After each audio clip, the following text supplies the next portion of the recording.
4 PM news network में दोस्तों आपका स्वागत है। मैं हूं आपके साथ राशिद ज़हीर। प्रधानमंत्री जी का वक्तव्य आया, शायद लोकसभा राज्यसभा में बोल रहे थे, मैंने देखा नहीं लेकिन मैंने सुना लोगों से कि वो क्या कह रहे थे। वैसे तो पॉडकास्ट की खबरें हैं, RSS की तारीफ़ें तो वो वहीं से करते हुए शुरू आ गए, तब जा रहे हैं 30 मार्च को। लेकिन लोकसभा में बात करते हुए एक अजीब व गरीब स्थिति हुई है दोस्तों, और उससे आपको अंदाज़ा हो जाएगा कि योगी आदित्यनाथ 2029 के इलेक्शन में मोदी जी के सामने मुख्य कंटेंडर बनकर खड़े होने जा रहे हैं। महाकुंभ, जिसका आर्किटेक्ट का नाम है योगी आदित्यनाथ, जिस व्यक्ति ने इस महाकुंभ के आयोजन में करोड़ों अरबों रुपया लगा दिया, तन मन धन लगा दिया, पूरे देश को एकजुट कर दिया, एक उनके मुताबिक 64 करोड़ लोगों को डुबकी लगा दी, गोया के उनको अपने वश में कर लिया। जिस महाकुंभ के आधार पर बिहार को चुनाव के जीतने की बात कही जाने लगी है, उस महाकुंभ की तारीफ करते नहीं थक रहे थे प्रधानमंत्री नरेंद्र मोदी। लाशों का तो हिसाब उन्होंने दिया नहीं है, जो व्यवस्था खराब हुई थी उसके भी बारे में कुछ नहीं बोले हैं। बड़ी भावभंगिमा दिखा करके बताया यह है कि इस मोदी सरकार ने, इस बीजेपी सरकार ने ऐसा क्या कारनामा कर दिखाया कि अब आप चौथी दुनिया में पहुंच गए। एलन मस्क क्या करेगा जी, ग्रोक ला करके डीप सीक ला करके क्या करेगा चाइना, आर्टिफिशियल इंटेलिजेंस ला करके अमेरिका क्या करेगा। मोदी जी ने यह कारनामा कर दिखाया दोस्तों कि महाकुंभ में इलाहाबाद में, मैं तो इलाहाबाद ही निकलता हूं से, प्रयागराज में पूरे हिंदुस्तान को इकट्ठा करके रख दिया। VIPs की अलग लाइनें थी, आप जैसे मुझ जैसे लोगों की अलग लाइन थी। दब गए, मर गए, कुचल गए, लाशों का पता नहीं दिया, अस्पताल ने बताया नहीं, सब कुछ शांत। कहीं और 4 आदमी मर जाते हैं ना किसी विपक्ष की पार्टी के सरकार में, तो स्मृति ईरानी दिल्ली की सड़कों पे चीख रही होती। 50 रुपये सिलेंडर पर बढ़ जाते तो सर पर रखकर आ जाती थी। अब सब कुछ शांत है, और सबसे बड़ी बात तो यह कि आपकी जिज्ञासा शांत है, मेरी जिज्ञासा शांत है। हम जो दरोगा बना करते थे कि राजीव गांधी ने रफाल के अंदर डकैती मार दी, हटा दिया सरकार से, हमसे मुराद हमारे बड़े होंगे। आज उन लोगों को कोई फर्क नहीं पड़ता है, दिल्ली के अंदर भगदड़ में मर जाएं, मोरबी के पुल गिर जाए, महाकुंभ के अंदर लाशें बिछ जाएं, कोई फर्क नहीं पड़ता है। बस ये दिलासा लगा रखा है कि सारे दुखों का हरण ये भारतीय जनता पार्टी का नेता कर देगा। पेट में दाने नहीं छोड़े। 100 करोड़ लोग 8,000 रुपये नीचे से कम कमाते हैं, खरीदारी की ताकत नहीं रखते। MSME के बुरे हाल हैं, टैरिफ लगा हुआ है, दुनिया भर के बिजनेसमैन भारत में परेशान हैं।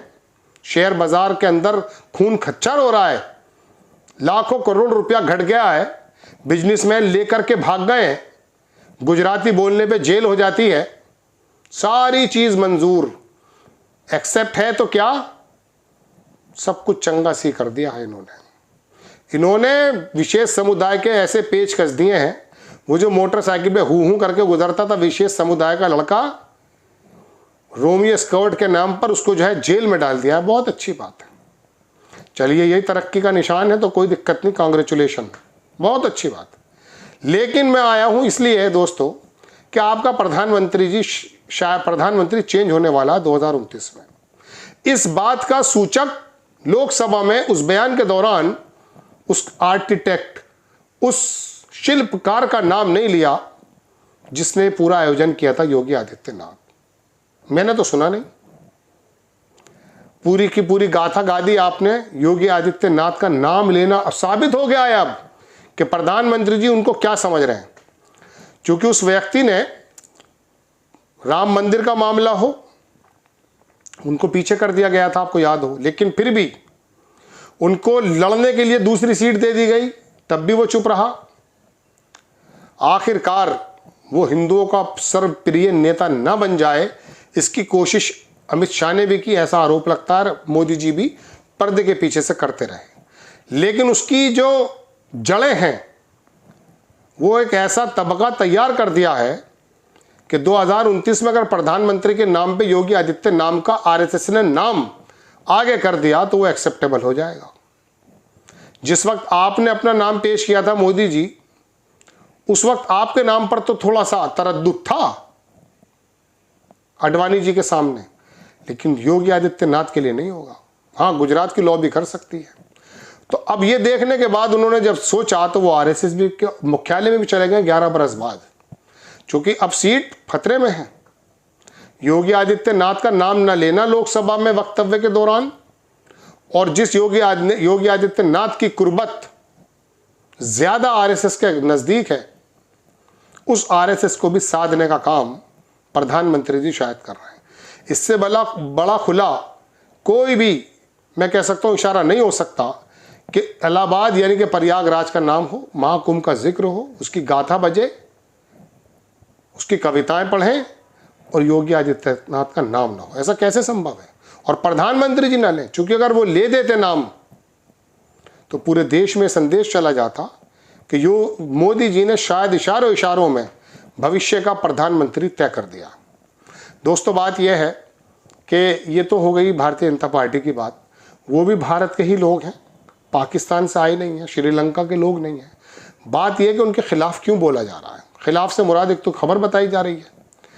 बात यह है दोस्तों कि जो हारमनी समाज में 11, 12, 15 बरस पहले थी, आप अंदाजा कीजिए क्या आज वो है? अगर वो है, go for vote BJP, Modi ji, Yogi ji. अगर वो हारमनी खत्म है, नफरतें बढ़ी हैं, वर्गीकरण बढ़ा है, समाज का ताना बाना छिन भिन कर दिया है, हर मस्जिद के अंदर हंगामे हो रहे हैं, तो फिर समझ लीजिए कि सब कुछ सही नहीं हो रहा है। अर्थव्यवस्था की बात तो आप सुनना भी नहीं चाहते और ये गोदी मीडिया बताना भी नहीं चाहता। मैं ही अगर आपसे टैरिफ की बात करने लगूंगा तो आपको गुदगुदाती हुई और चटकी हुई खबरें चाहिए, माफी चाहूंगा। मैंने बड़े बड़े इंपॉर्टेंट, बहुत ज्यादा पढ़ करके, लोगों को सुन करके बनाए अर्थव्यवस्था के मद्देनजर, लेकिन मजबूरी है कि आप झूठ का टाइटल देख करके वहां चले जाते हैं। आपको दरअसल, आप में से एक वर्ग, बुनियादी खबरें थोड़ी बोरिंग हो सकती हैं, लेकिन मैं तो एंटरटेनमेंट के साथ सुनाता हूं आपको खबरें। आप सुना कीजिए कि देश ने क्या खोया है। ये तुम्हारा और मेरा आशियाना है, ये तुम्हारा और मेरा घर है। योगी आदित्यनाथ अपना घर बना रहे हैं या मोदी जी अपना घर बचा रहे हैं, इससे ज्यादा इंपॉर्टेंट बात यह है दोस्तों कि ये तुम्हारे और मेरे घर की बात चल रही है। हमारा मुखिया कैसा होगा ये हम तय करेंगे, और बिना किसी भाव भंगिमा के, बिना किसी आवेश के हम देखेंगे मेरिट के आधार पर कि राहुल गांधी ने जब जब चेताया है उसका क्या क्या रिजल्ट निकला है। एमएसएमई और जीएसटी और नोटबंदी और कोरोना और जियोपॉलिटिक्स और दुनिया भर के अंदर हमारा इंपोर्ट एक्सपोर्ट ट्रेड डेफिसिट कहाँ जा रहा है। एक वर्ग बड़ा होता जा रहा है और बाकी वर्ग की कमर टूटती जा रही है। राशन कार्ड जो आपके घर में रखा है ना, आप समझ लीजिए, क्या आप 12-13 साल पे इस डॉक्यूमेंट को इतना इंपॉर्टेंट मानते थे? घर की बुढ़ी है वो उसको रखा करती थी, उनको मालूम था तेल वेल मिल जाएगा।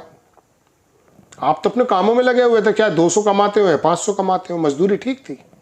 आज सबसे बड़ा इंपॉर्टेंट काम छोड़ करके लाइन में लग जाता है राशन में तू और मैं, क्योंकि आपकी और मेरी सोच इसी पे सिमट गई। और देखिए जालिम का रोल उसने बताया भी नहीं है कि वो हालात में लाने वाला वही शख्स है जो हमारा इस समय महामानव बना बैठा है। आपको खबर कैसी लगी अपनी राय कमेंट्स बॉक्स में जरूर दीजिए। चैनल को सब्सक्राइब कीजिए, शेयर कीजिए। नेक्स्ट टाइम मैं किसी खबर के साथ हाजिर होता हूँ। जय हिंद।